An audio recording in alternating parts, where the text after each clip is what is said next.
Assalamualaikum warahmatullahi wabarakatuh.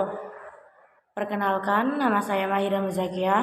Perkenalkan, nama saya Nalita Dewi Ludeviana. Kami berdua akan membuat podcast yang bertema teori Karl Marx.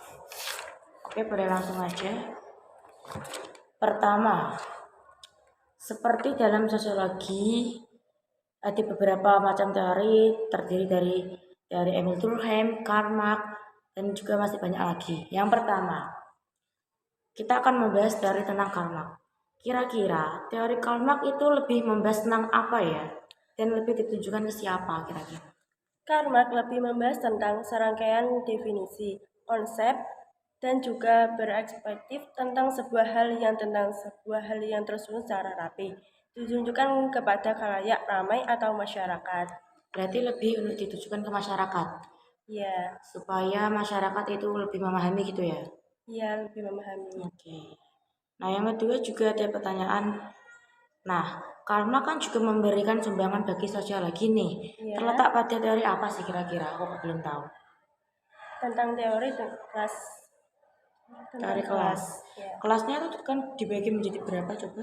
Ada dua, kelas proletariat dan borjuis. Borjuis, oke. Untuk kelas borjuis itu seperti kaum kapitalis, adalah kelas yang terdiri dari orang-orang yang menguasai alat produksi dan modal. Dan untuk kaum proletar yaitu kelas yang terdiri dari orang-orang yang tidak mempunyai alat produksi dan modal sehingga dieksploitasi untuk kepentingan kaum kapitalis. Oke, yang pertanyaan ketiga yaitu dalam perkembangan pembagian kerja dalam ekonomi kapitalisme menumbuhkan berapa kelas dan memiliki arti apa sih dalam sosiologi itu? Ada dua kelas, proletariat dan borjuis. Berarti tetap sama seperti pertanyaan yang kedua tadi ya? Iya. Antara kaum borjuis atau kaum kapitalis dan kaum proletar.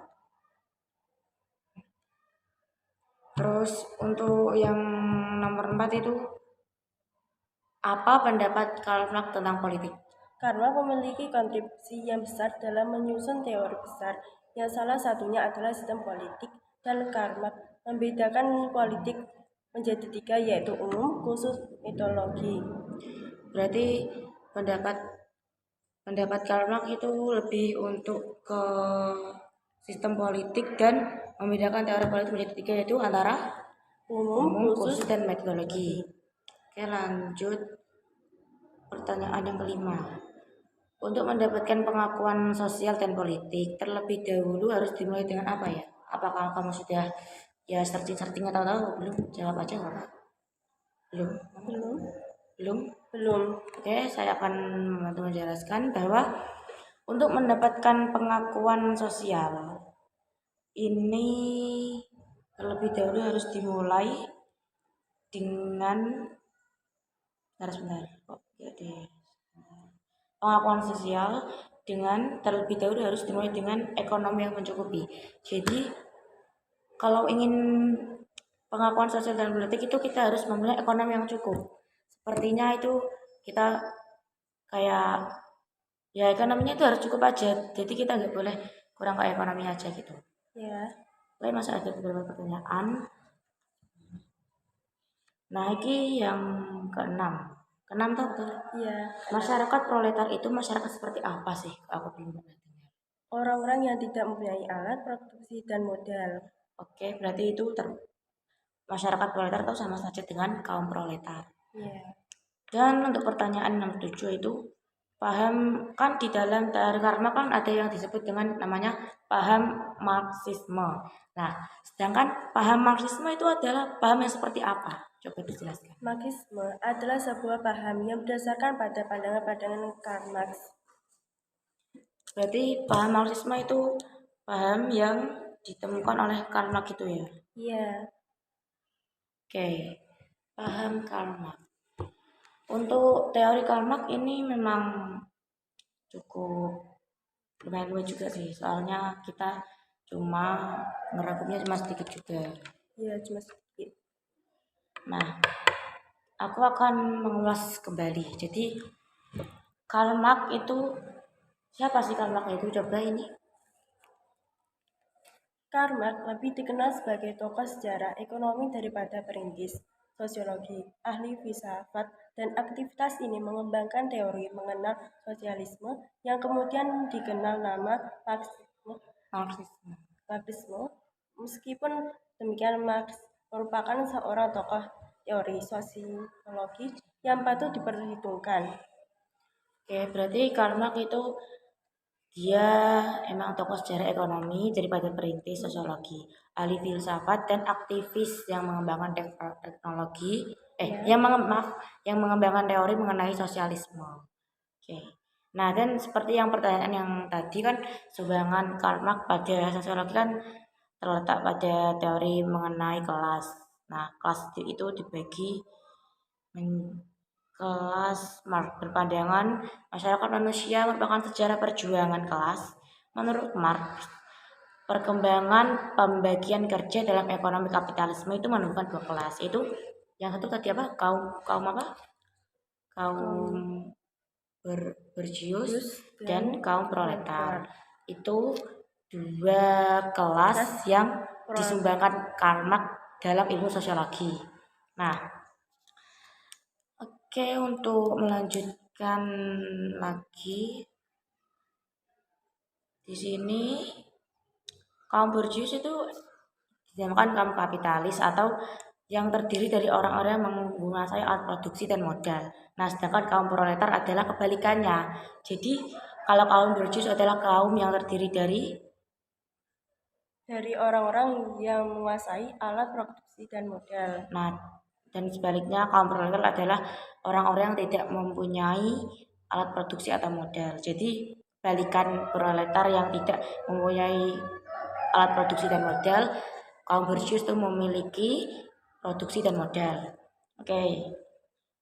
Menurut Karl Marx, pada suatu saat kaum proletar akan menyadari kepentingan bersama mereka sehingga bersatu dan memberontak terhadap kaum kapitalis. Mereka akan memperoleh kemenangan yang akan mengakibatkannya terhapusnya pertentangan kelas sehingga masyarakat proletar akan mendirikan masyarakat tanpa kelas. Berarti kalau mereka nanti menang, berarti mereka yang akan mengakibatkan terhapusnya pertentangan kelas sehingga masyarakat proletar akan mengakibatkan proletar akan mendirikan masyarakat tanpa kelas. Jadi nanti proletar itu mendirikan masyarakat tanpa kelas, kurang lebih seperti itu. Oke. Nah, ini juga ada beberapa pertanyaan yang akan saya ulas kembali, yakni politik.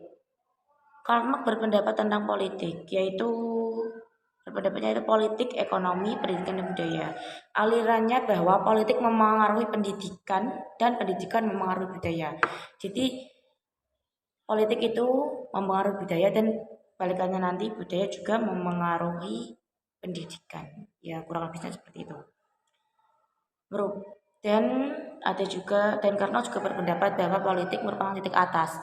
Titik atas sosial berada di tengah dan Dan ekonomi berada di bawah, yang berarti bahwa untuk mendapatkan pengakuan sosial dan jabatan politik terlebih dahulu harus dimulai dengan ekonomi yang mencukupi. Nah, berarti untuk mendapatkan pengakuan sosial dan jabatan politik syaratnya itu satu adalah dimulai dengan ekonomi yang mencukupi. Oke. Paham Marxisme. Oke, paham Marxisme itu paham sebuah paham yang berdasarkan pada pandangan Karl Marx. Jadi paham Marxisme itu adalah paham yang dibuat oleh Karl Marx sendiri untuk mencatat ke dalam teorinya Karl Marx tersebut. Dan kurang lebihnya yaitu. Terus untuk pengakhirannya saya tegaskan kembali bahwa kelas dalam teori Karl Marx itu dibagi menjadi dua. Yang pertama itu kaum apa? Kaum borjuis. Dan yang kedua kaum proletar. Oke, kaum borjuis sudah apa sih tadi? Aku ingin mengulas saja gitu. Kaum borjuis adalah kelas yang terdiri dari orang-orang yang menguasai alat produksi dan modal.